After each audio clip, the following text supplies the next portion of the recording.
What a beautiful evening, the start of an amazing weekend, one that promises to be the finest when it comes to African football and, of course, Nigerian football. Well, of course, you know why I said so. The African Cup of Nations qualifiers is ongoing across Africa.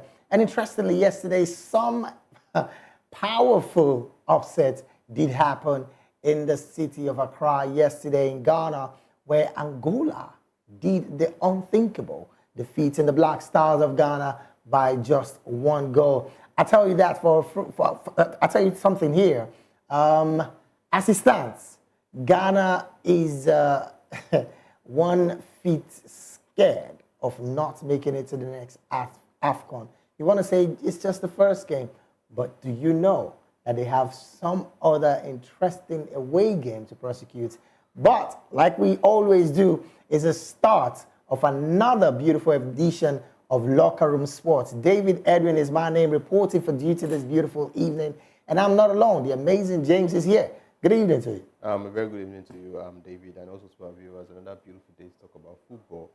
We have seen the drama that is playing out in the football world. We saw the one that happened yesterday, the Ghana match. Yep. And let's not talk about that. We'll come to that when it's time to talk about that. But looking at preparation for our AFCON match tomorrow, a very big one, a very dicey situation. We already had any reports that the Benin Republic team and the coach are already in town. Yep. They are already ready to face the Super Eagles and see what if our preparation, what we can do against them actually. And we just hope that we don't get a repetition of what happened in the World Cup qualifiers again by tomorrow. Oh, well, interesting times are here. They say thunder don't strike in the same place 2 times. Would that be the situation of Nigeria? Because we also know, just like we told you yesterday, that authoritatively, Victor Osimhen was going to be making the camp just yesterday. And sometime around 9 p.m. yesterday, he touched down in Uyo. And we can tell you for a fact that all of the players, all of them, are presently in camp. None is expected. But the very interesting conversation that we begin to hear again is that Victor Osimhen, who turned in late to camp, might be starting that game against Benin Republic. There you have it on the screen. Victor Osimhen really, of course, celebrating with some fans and, of course, some of his teammates. I mean, look at that. So much excitement in the air. The young man seems very ready to make it count. Look at him. Still looking for trouble as always, because that's what he does. I mean, amongst their pairs there, they have this synergy, they have this excitement, they have this joy. And, of course, it's not far-fetched from what we were expecting. But we're expecting that it's going to be a tough one. Yes, there you have it. That man, Taiwo Awoniyi, is what a lot of Nigerians, look at that troublemaking Victor Osimhen. He's just an exciting player. And, of course, he has to really show that excitement with his teammates. But, of course, like we said, we would be giving you all of these and more in the show today. And one interesting one for us is the fact that we want your voice to be heard. And the best way to do that is to go straight to our comment section and let us know what your prediction would be for the game against Benin Republic. And, well, we'll wait for the next game. But let's talk about Benin Republic first. What do you think the prediction would be? Would Nigeria be defeating Benin Republic, who we know defeated Nigeria in the World Cup qualifications? Or would Nigeria be doing the unthinkable by defeating Benin Republic, the cheaters of Benin Republic, by so many goals as we would expect? Of course, you know how to do it. Let's have your comments on the comment section. But interestingly, we have so much to serve you this beautiful evening. And one of such is the fact that it's a must-win game for Nigeria. And the Nigerian national team, the Super Eagles of Nigeria, is focusing on winning their upcoming match against Benin tomorrow, rather than seeking revenge for their previous loss to the same team in June. Benin had recorded a historic 2-1 win over Nigeria in June, which, of course, you know, was their first victory over Nigeria at that level. Well, despite all of this, the caretaker coach, Austin Eguavoin, has prioritized the fact that the Super Eagles needs to win at this point, and he's saying it's a must-win for us, and they are aiming to get the 3 points. Well, James, at this point, it's looking more like the Super Eagles are battle ready. Everybody's talking tough. Truce Ekong was one that, of course, did made mention of the fact that yes, we need this victory and we need to start off on a high. And of course, you wouldn't expect that Austin Eguavoin would also be talking tough. Talk is cheap. Let's just start with that. Cheap popo in the voice of South Africa. Talk is cheap. We have seen, yes, they have the quality. Credits to them. We have the particular set of players that can do this. But when you now look at the background, what has played in the past months, I think it affects this player psychologically, knowing or unknowingly, going into this game. Right. We have been in a system where we had spent 7 months without getting a coach. Now, in space of 1 month, in space of 3 weeks, we have gotten 3 audio coaches. And now we are sticking with Eguavoin. This is the same, to be honest, this is the same scenario that played out before Finidi came in to power in the last 2 games. And we saw what happened in those games. I'm not, there are improvements in the team. That's in the likes of having the likes of Truce Ekong back in the team, having Victor Osimhen in the camp. And also, Wilfred Ndidi has gotten enough time to heal and regain his confidence in playing football. Yep. And it's also available in camp. I think credits to those ones. I think those are the major changes. But looking at the structure, this is the same Grenadier that flogged us the last time. Will it be much more different this time?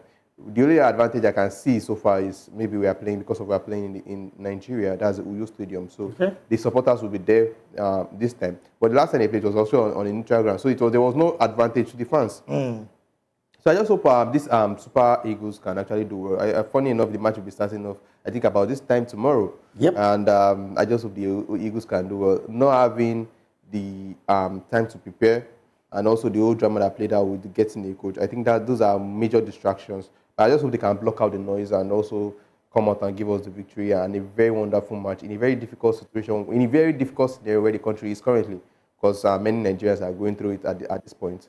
They are going through it at this point, and the 90 minutes of good good football, and also the banter of when we win after the game, that we'll be able to drag others online and people just catch cruise and laugh. I think that's one thing that we need tomorrow. Just be able to put some smile on the faces of Nigerians. I just think the Eagles will have a lot to cut out for them tomorrow. Oh, well, so much to cut out for them tomorrow because it's a whole lot when it comes to African football. It's not like when you're playing in Europe. You definitely will be expecting that there will be some goals, some amazing goals. But then when you're playing in Africa, particularly leading to AFCON, it is a different kettle of fish. Like I said earlier, the interim coach is talking tough. And of course, another person who is talking a bit tough is goalkeeper Maduka Okoye, who is returning to the team again after his first stint with the team. Again, I dare say that the team looks like they are in high spirits. Maduka Okoye, for me, is another player that a lot of persons have said, look, he needs to even have a major starting shirt with the Super Eagles. And as it stands, if that is what we'll be seeing, then I dare say that we'll be having a very, very interesting game in our hands going into that particular game. Udonese's goalkeeper, Maduka Okoye, is confident that the Super Eagles will emerge victorious in the upcoming 2025 African Cup of Nations qualifying match against Benin Republic, where the two teams will face off at the Goalkeeper Confidence Stadium in Uyo. Interestingly, the Super Eagles are looking to put an end to their three-game winless streak and start their campaign with a win. Okoye stressed the importance of victory, emphasizing that the team needs to be at its best and play at its highest level to secure a win. I mean, more like everybody is really, really wanting this victory. Maduka Okoye returning back to the team and, of course, saying that he wants the team to do well. Does this look like, yes, with his form with Udinese, he is battle ready to maybe take the #1 spot from Stanley Wabali? I think if Eguavoin goes down that route this time, it's going to be a risky one because if he does it and it works well, Maduka Okoye is exceptional and they makes very good saves. It will go unnoticed. But when he does it and it does not work out in his favor, Nigerians will be quick to come for him. That why didn't he bring Bali, who did very well in the last competition, that's in the AFCON competition?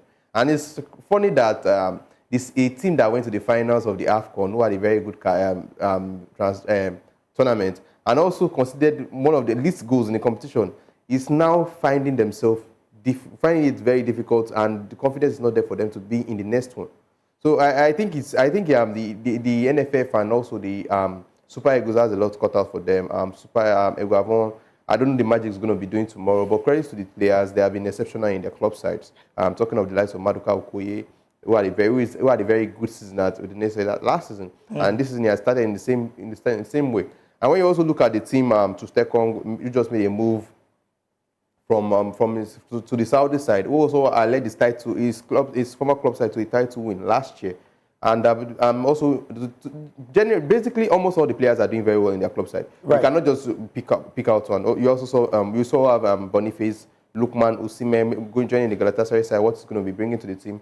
And I just feel these players have a lot cut out for them. If they can do the job tomorrow, it's a big ask. Gary Troy is somebody that knows this particular set of team. He knows this NFF. He was with us for over how many years? So he has seen the in and out of the Super Eagles and also the NFF. So right. I just hope, and he has played a lot of mind games, let's not forget that. Giving credits to Eguavon, giving credits to the Super Eagles side for the past weeks. I just hope that does not get to their head and they are able to block out the noise and able to deliver tomorrow by this time. I just hope they can get the result by tomorrow. Well, it's a beautiful thing to identify the fact that, yes, Eguavon at this point is really hoping that he would be getting the team together. If our producers are ready, let's have that video again where the synergy between the team is really great. I mean, look at the way Victor Osimhen I saw the video. Let's have that video again. Have this conversation. When I saw the video of him when he returned to Cap, I saw how happy the players were and the joy of him almost having a bad summer. Let's not forget the old drama that played out in the contract, the signing where his agent couldn't secure a job for him.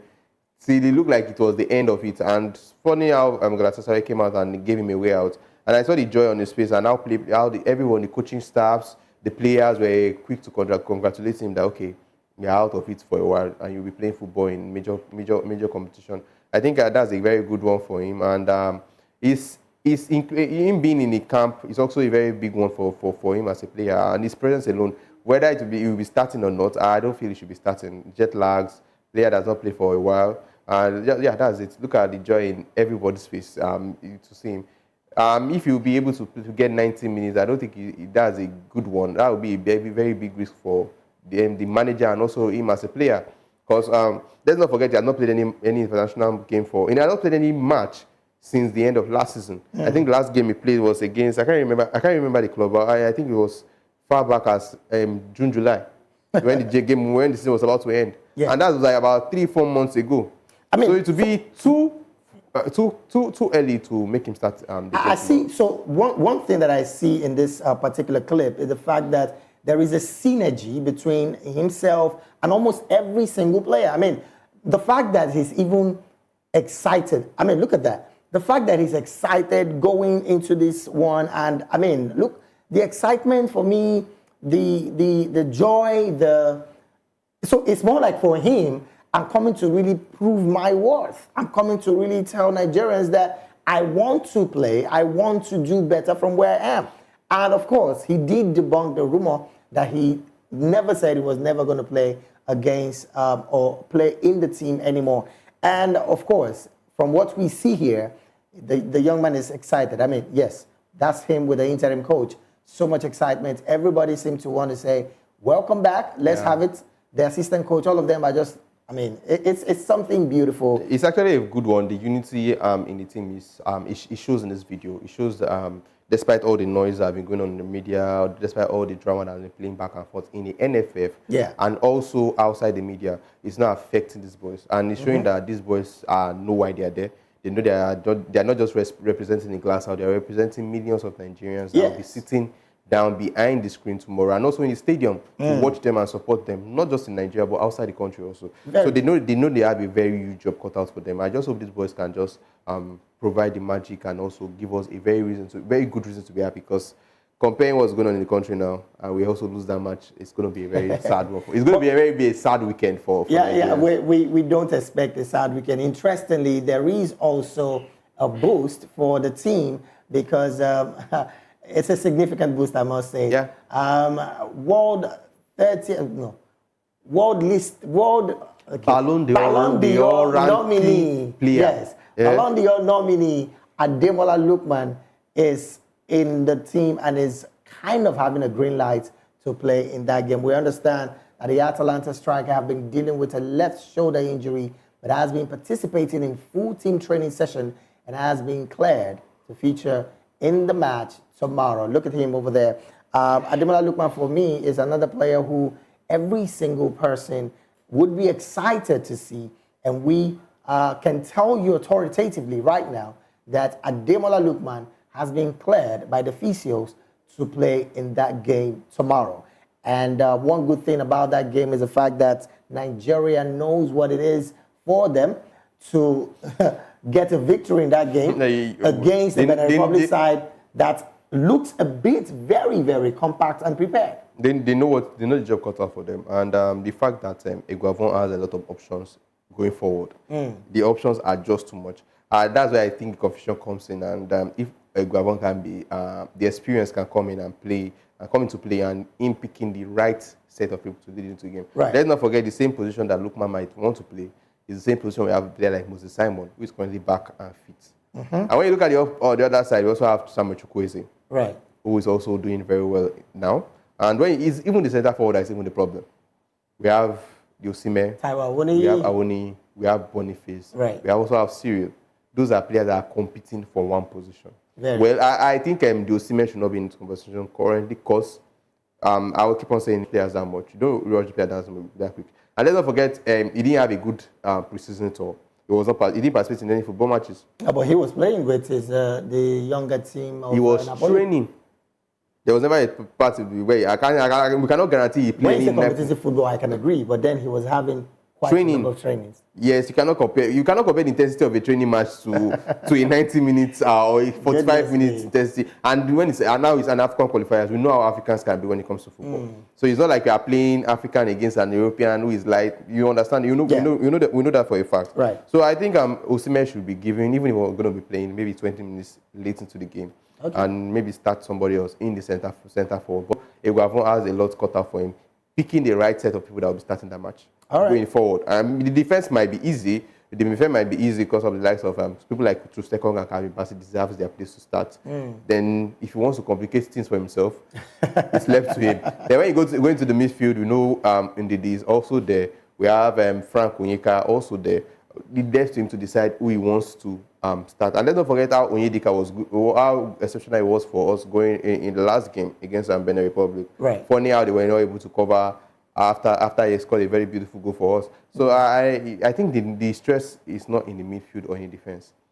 The stress should be in the attack and the goalkeeping position. Right. Because the goalkeeping position has been one aspect where many Nigerians have not been convinced with what Mwabali has been doing. They keep on saying Mwabali just had a competition because the defense were choke and compact. They were able to do the job for him. Right. And they played under a defensive-minded coach as Pesero. But now, going forward, when you are playing under maybe a much more attacking manager, we don't know the style of play that Iguavon will bring into. Iguavon an attacking manager. We wait to see all of that. We also understand that our own man, Maiwa, is in with us. Maiwa, very good evening to you.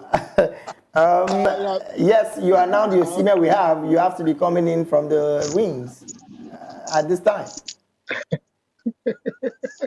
Well, good evening. It's always amazing to be here. You know, we are looking forward to tomorrow's match. Injury concerns here and there. Ademola Lookman cleared to be available tomorrow. Yes. You know, we are waiting to see the pattern. You know, Iguavon will play, and let's see how how our boys will file out tomorrow. But in any case, like I always say, it's always a good day to talk football. TGI, thank you for having me. All right, I'm still going to stay with you in 2 sentences. Iguavoin is saying that the team knows what is cut out for them. Interestingly as well, Maduka Okoye is also talking tough. Like, it looks very clear that the team knows exactly what is at stake. That's on one part. Victor Osimhen returning back to the team. We did show the clips of him saying his hellos to all of his teammates. Is that, again, a major plus to the team, plus the fact that everybody seems to be talking tough, particularly the coach, the goalkeeper, and almost everybody, including Tris Ekong as well. Well, I mean, like we said, talk is cheap, but it's good that they are talking tough. I mean, sometimes you need to put fear in the heart of your opponent. Right. However, the opponent has not been talking much. They've taken away a lot of pressure from themselves and put the focus on Nigeria. So in as much as they are talking tough, they will need to back up the talk with their performance on Saturday. Sure. We've well established that the performance, the preparation that went into this particular game is nothing to write home about. However, as professionals, the boys have to put in their best to be able to deliver the result. So it's good that everybody's talking tough. It shows that they want to put themselves in the mood to be able to give enough performance that all of us as football lovers and football analysts will be proud of. But in any case, like I always say, talk is cheap. You have to back up your talk on the field of play. So wait for them tomorrow and see if they can translate the talk into action tomorrow. Well, I like that part where you say talk is cheap and they need to translate the talk into action, which again is going to take us to some interesting results that did happen yesterday in the African Cup of Nations qualifiers, where Ghana were took by surprise in that particular game against Angola. Well, the Ghanaian fans took to the beach of the Baba Yara Stadium in Kumasi in a show of anger and frustration after the Black Stars suffered a 1-0 defeat in their opening Group F match of the 2025 AFCON qualifiers. Now, as it stands, I mean, the fans got to the pitch. It was an impossible, very, very crazy scene. If we have that video, our producers, please let's have that. I mean, look at that. Every single Ghanaian, football-loving Ghanaian, were not happy at all because of that result. That's what happens to African footballers, I beg your pardon, African football fans who truly, truly do not want to see their team lose. I mean, I'm going to come to you, Maiwa. Do you think that this is, well, some emotions not managed very well? Well, the thing is, Africans they are very passionate about their team. They could sometimes be very emotional, and sometimes they let the emotion get the best of them. This is not the first time we've seen people invade the pitch and the rest of that. In as much as you want your team to win, fans should always remember that football is a game that you probably lose some and you win some. You don't win every time, and the rest of that. I was able to catch up with the game yesterday.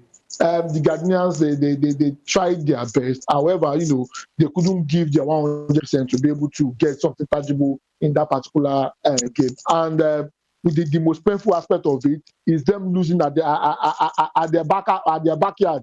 So I mean, we just appeal to the fans to calm down. And I'm just hoping for the sake of Nigeria that our fans does not go that route. Currently there's a lot of anger in Nigeria and just of that. I really anger on the boys. Should they not perform very well tomorrow, and should something funny happen against Benin Republic tomorrow, they should just spare the boys. I mean, we saw what happened in the Nations Cup. We didn't win the Nations Cup, and it will be, and almost everybody got attacked. Their family got attacked, and the rest of that. So we just have to appeal to the fans. Calmer heads should always prevail. Sometimes you should just take it as football. Sometimes you lose, sometimes you win. Interestingly, right? If our producers are ready, let's have that video again. There was a part that really got at me because the fans were destroying things in the pitch. Now, this is the same fans, of course, it's taxpayers' money that they use to fix this thing. if we continue like this, I mean, African football fans, if we continue like this, it might not help us. This is Ghana. This is at the Baba Yara Stadium in Kumasi, Ghana. I mean, it's rather sad we are still experiencing such in 2024. One game that gets your emotions very high, and when this does not work in your favor, you feel like things are not working out, especially when it's now your countryside. Yeah. And the most annoying thing about the most annoying incident is the goal Angola scored came in the 93rd minute. Like, so they were practically that was a shocker. They were practically hoping they could live with 1 point, and maybe it would have gotten to this extent. Definitely. Just imagine conceding a goal on the 93rd minute, and it's rather sad the fans are still reacting this way. We have it on good authorities that yes, from that particular point, what's it called? The security operatives had to whisk the players away. Yeah, that's And like of the first course, thing you should do. For safety. It's quite a very not so good scenario. We would only urge fans, please, let's manage our emotions. We know tempers will rise because yes, you expect your team to win. I feel African football is still backwards. It's still we see experience. No, but we experience this in Europe as well. We experience this in Europe as well. In how many cases? Well, you want to say in how many cases we still experience it? Whether one or two cases. But I feel in the earlier we realize that it's still our money that will be used to fix these things. When we taxpayers' money. It's better for us because at the end of the day, the FAs will still collect their allocations. They will still share their budgets. They will still, and it's just hindering us from moving forward because some particular set of players might not feel the security, they might not feel secure coming into their country to represent their country. True. So when they get invited, sometimes you might get some news that they might not be participating in the next qualifiers because of such incidents. So I think fans need to realize that instead of this anger we are channeling to these players and destroying our own properties, we channel it to the FA. Get the right set of people to be in the board. This thing we are experiencing in Nigeria is even different. Yesterday I was able to catch up with the Cameroon FA and what's going on. Oh. I was like, come on, I want to even play. Different. What's going on there is, in a nutshell, the sports minister wants to get another coach. The FA wants another coach. That's the person of Samuel Eto'o. It got okay. Finally, the sports minister was able to bend to the wish of Eto'o, and they got a coach. Now, time to play the AFCON qualifiers. AFCON, they want to play the match in a part of Cameroon that is dry, experiencing dry season. The sport minister wants it to be in the west part of South Africa, of Cameroon. I'm just looking at why would the FA and the sports minister not be able to work together? I think that's one thing. And also, if they continue lingering like this, FIFA and CAF will have to intervene. Because I see no reason why both big, huge parties will be quarreling. And I was reading the story. I was going through. I was like, come on! In this century, in 2024, we are still having issues like this. The very unfortunate thing of all of this is the fact that in African football, I say it with no fear, no favor, politics would never be separated. Politics, politicians, the governments are the ones sponsoring African football, and that's another problem that we'll have. That's a major problem we are having. And if you dig deeper and we get to find out who the coach, the sports minister wants to appoint, you will see somebody that does not have the experience or does not have the CV to do the job. But because of the sports minister has promised, or because of one agreement they've had in the past, or because of how loyal they've been to each other, right? He wants to repay him with a job, and I think it's affecting every sector, not just our football section. Let's try to get a bit of perspective to it. Maiwa, in one sentence, do you think African football as it stands can survive without the inclusion of politicians who, of course, are the ones that sponsors and powers every single sport in Africa? In the case of Cameroon, I'll use Cameroon as a typical example. We have a former footballer as the FA president, but the sport minister is a career politician. The two cannot work together. If you want the sport ministry to work, you need to find somebody who is not a career politician to run the sport ministry, and that's where there will be alignment between the FA and the sport minister. Right. Also, another important thing is this: the FAs across Africa, they need to be independent. The English FA is a typical example. They are so independent, they can generate funds for themselves. They are not relying on government handout. That's because they have a conducive atmosphere. And that, yeah, I mean, and that's the reason why, you know, they are very independent and can do a whole lot. See, the thing is the thing is FA across Africa should be, we should find people, yes, ex-professionals who know about the football, also ex-professionals who are business savvy, who can bring in a whole lot of brand to partner with the FA. Yes, please go ahead. This you made mention of having ex-internationals participate in football. Yes. Just imagine a scenario in this our Nigerian NFF. We have an ex-international, maybe the likes of JJ Okocha or Ikanu Nwankwo or heading this particular FA. Do you think the NFF, that's whoever is having the NFF chairman, the ex-international, will be in the same page, be on the same page with the sports minister? Because this is a practical example in Cameroon. Eto, for a former international who knows the sports, who knows details of how it's if you're not backed by these politicians, you might not just make headways. Samuel Eto is somebody that knows about the sport. The sport minister obviously cannot know more than what Samuel Eto knows. Definitely. So they cannot be on the same page. Sports, that's an example. When you bring that back to the NFF, do you think John Eno will be on the same page with a Nigerian ex-international? I don't think so. It's why it's an interesting one, really. Okay. So for the case of Nigeria, is a bit peculiar. I'll Very give you an peculiar. example. I'm not a big fan of I'm not a big fan of Amadou Pinnick, but the government interference during Amadou Pinnick era was to the BRS minimum. Yeah. The reason why the sport minister is getting involved in this current administration is because of the cluelessness of the current person holding the position. And pardon my French there. I mean, the thing is this: if the guy knows what he's doing, the sport minister will not be stepping in all the time. Right. And, I mean, you can compare, in as much as I'm not a fan of Amadou Pinnick, compare the competency level of Amadou Pinnick and the competency level of Gusau. Definitely, there's a clear difference. So that's why Nigeria's one is a bit, is a bit peculiar, to be honest with you. Okay, let's let you know some other results coming from Africa. Yesterday, some games were played, like I said earlier. Malawi, interestingly, were defeated at home by Burundi. It ended 3-2 in favor of Burundi. Central African Republic were winners over Lesotho. It ended 3-1.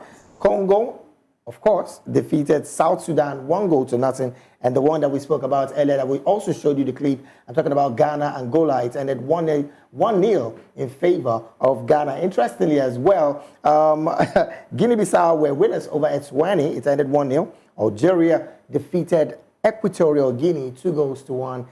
Of course, Algeria at home. And Tunisia at home defeated Madagascar 1-0. The interesting part of this particular result is the fact that Tunisia at home could only defeat Madagascar, could only score 1 goal. African football. Very tough place to be. I think football now is evolving. Not just in Africa, I think or globally. It was not yesterday San Marino won their first international match ever. If you see the crowd, if you see how happy the fans were, and I think it's a beautiful sight. Now, I think everybody's just trying to up their game, trying to be better, trying to do better, and trying to get the results, trying to make the country happy. In fact, still giving you results. Like there is one that has ended. Kenya and Zimbabwe played goalless. Maiwa, is this a sign that there are no minnows in African football anymore? It's very simple. There are no minnows in African football. And for the Kenyan result, I wasn't surprised. I was catching up with the game. Yes. The game was so boring. For the Kenyans, their football is a bit on the decline. They've been struggling to be able to produce that consistently. And the same issue, we are just so fortunate that we have opportunity to have a whole lot of foreign-based players, players that are born abroad, and because they don't have space, we can always call on them and they will come to Nigeria and play and the rest of that. The same thing that's plaguing our own football right now, that there is no pipeline of talent from the under-17 to the national team, is the same problem with the Kenyan, Kenyan side. Their league is one of the best in Africa. I mean, after South Africa, Nigeria, you can probably mention them too, because their league is very, very competitive, and you have one of these cable television, which is very popular in Nigeria, being a sponsor of that particular league. However, the same problem that is plaguing us here, that we could not, develop our football from the grassroots, is plaguing them, and that's the reason why, the stars are not forthcoming with Kenya. So, coming back to your question, there are no minnows in African football. If you want to be successful, you have to put your house in order. I mean, you can see the results. As the result is coming, a whole lot of big teams are struggling to defeat their opponent. Well, let's give you more results coming from African Cup of Nations. Interestingly, DR Congo is leading on. They are defeating Guinea. It's still 1-0. Guinea at the Nations Cup were quite heavy, and then of course South Africa is leading Uganda. 35 minutes gone.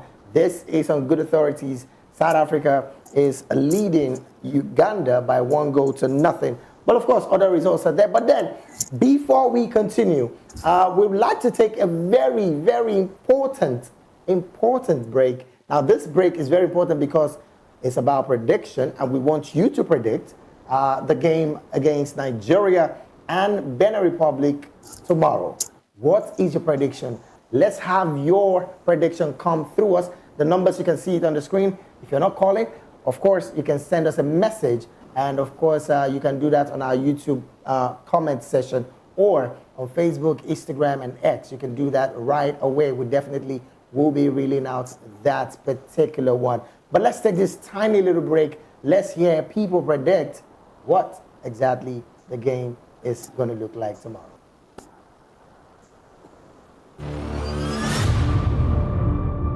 The current reality in this country, when I say bad luck, just to follow us.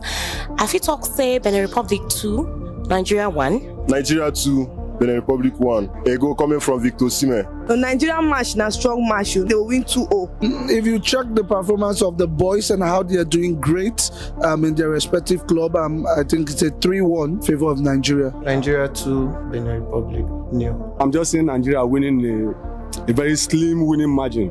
2-1 for Nigeria. So it's going to be a 0-0 outcome. Nigeria 2, Benin 0. Nigeria Benin Republic on Saturday. I'm predicting Nigeria will beat Benin Republic 1-0. It's a privilege for the national team to have him back because with that type of a world-class player, it's not good staying off the team with the potential he has to still unleash on the team. So it's not something that they need to hide their feelings. They actually need him. Yes, except they are just being sentimental. What he did or what was that happened is not something that is strong enough to keep him off the team. He has said his mind, call him, address the issue, and bring it back. What we need is results. We don't want to know whatever the problem is. Get Victor Osimhen on the game and get us the winning. From what I know so far, he hasn't played for a while.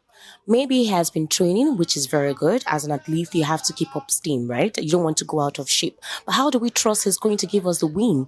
I know he's a major striker. He's got the name. I'm actually happy, right, for the recent deal he just got. But the question is, we want to win. So regardless of how famous you are or how well known you are or how good a striker you are, you've not played for a while. So how would you meet up? That's just a thing. Anticipations are high. The Nigerian league have actually been losing a couple of games. We're really depending on it for it to work for us. So we need someone that will give us the goal required. It's a very big boost because it will give the Super Eagles an alternative if they find it difficult in that match they want to play. With Victor Osimhen, I believe, second half, I would say play him second half. I don't think he should be a starter because of him not playing for a long time now. For me, I believe that second half should be a very nice choice for the coach. It's a smart move by the new Super Eagles national coach to invite Victor Osimhen, considering the fact that he was a very good player in our last tournament. Although he could not score more goals, but his contribution was massive. I know the fact that he has not been playing actively at the moment, but with his caliber of play, I believe he's going to have a great impact. There's nothing wrong with the coaching crew inviting Osimhen. What's important is his level of fitness. If he's physically fit, then he should be invited.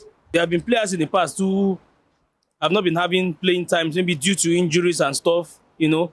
I could remember David Beckham one time when, I think, Japan-Korea 2002 World Cup. He had an injury, but he kept on training and he was called up to play. And so I think inviting Osimhen, there's no problem for me if he's physically fit. Obviously, I know like I dey take invite am o. Osimhen na good player, na better player him be.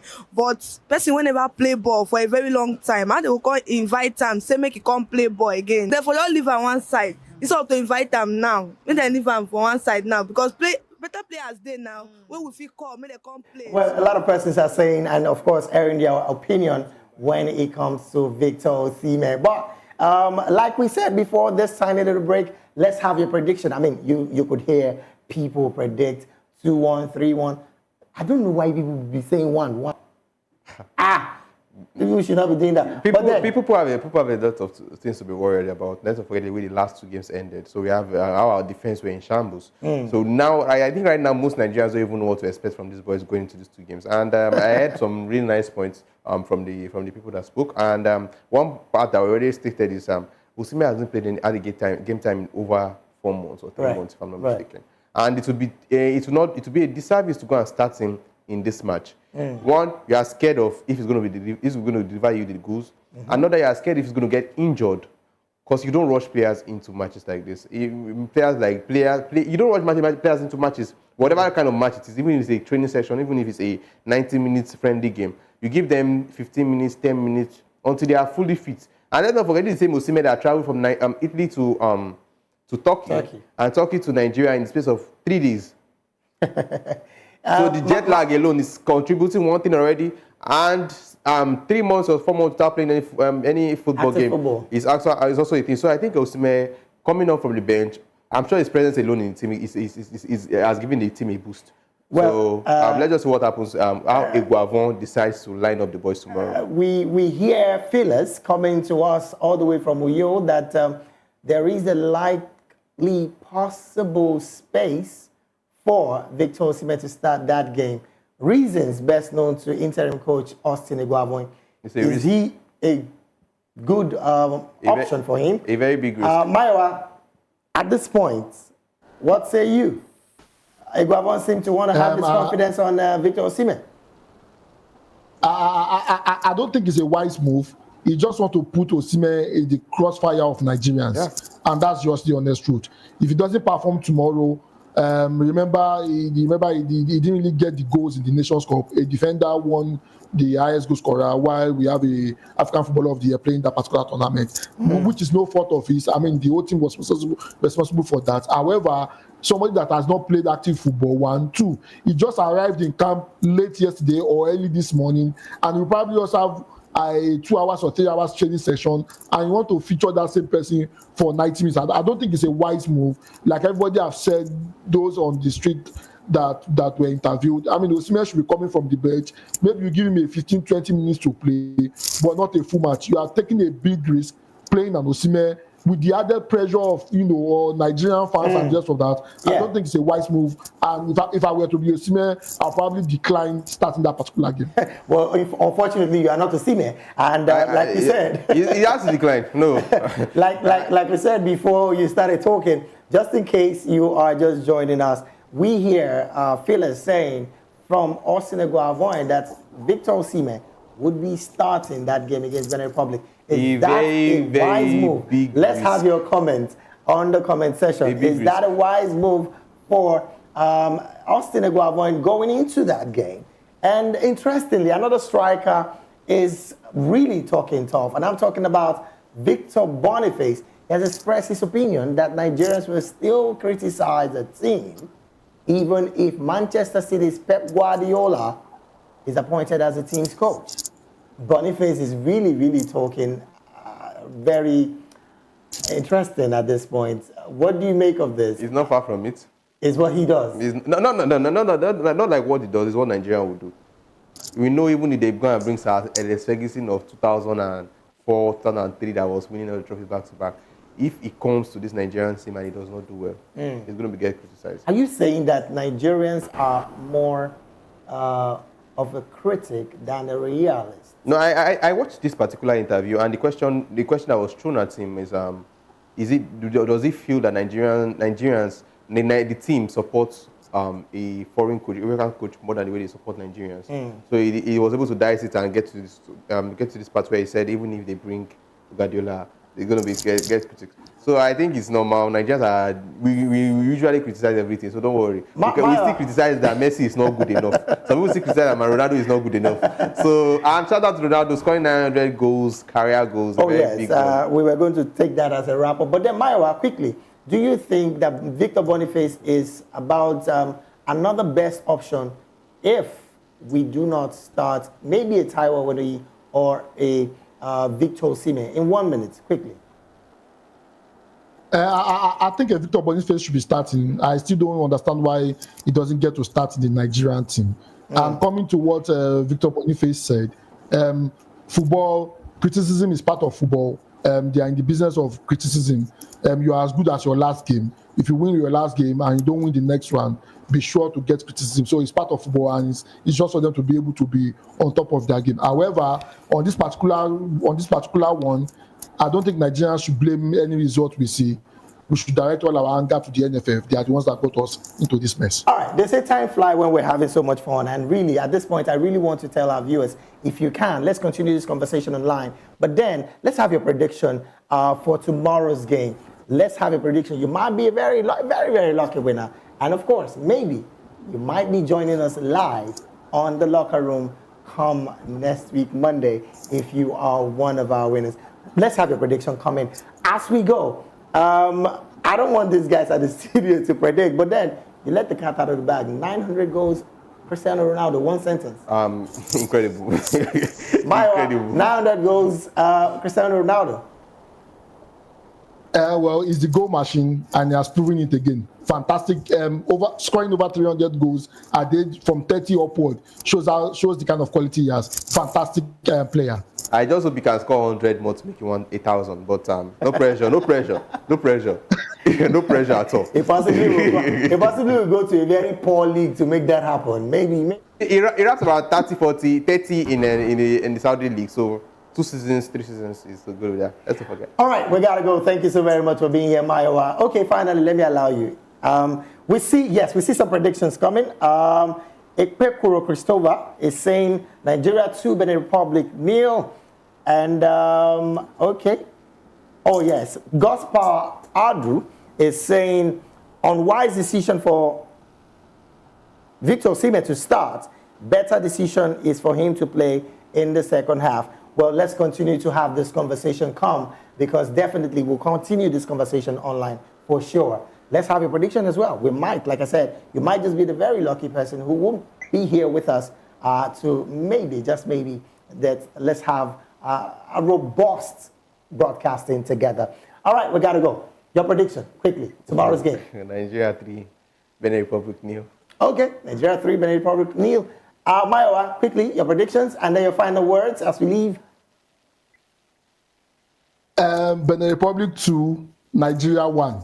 I'm just hoping that, our boys raise their game tomorrow.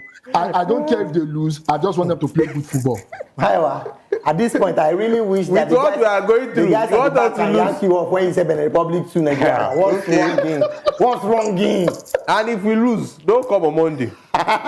They'll be coming for you. All right, thank you so very much, Maiwa, for always being here. We appreciate you. Hey, thank you so much for having me. Thank you. All right, we gotta go. Your final words? I just hope the boys can come out and do very well tomorrow. Give us the victory we deserve, and at least make us have some fun for at least 2 hours, 3 hours before coming back to reality and facing the hardship in the country. What a party shot. All right, so much thanks to everyone at the back. I'm talking about Manfred, Alex, Ike Chuku, and of course, Jerry. Always making this show a worthwhile watching. We appreciate you guys.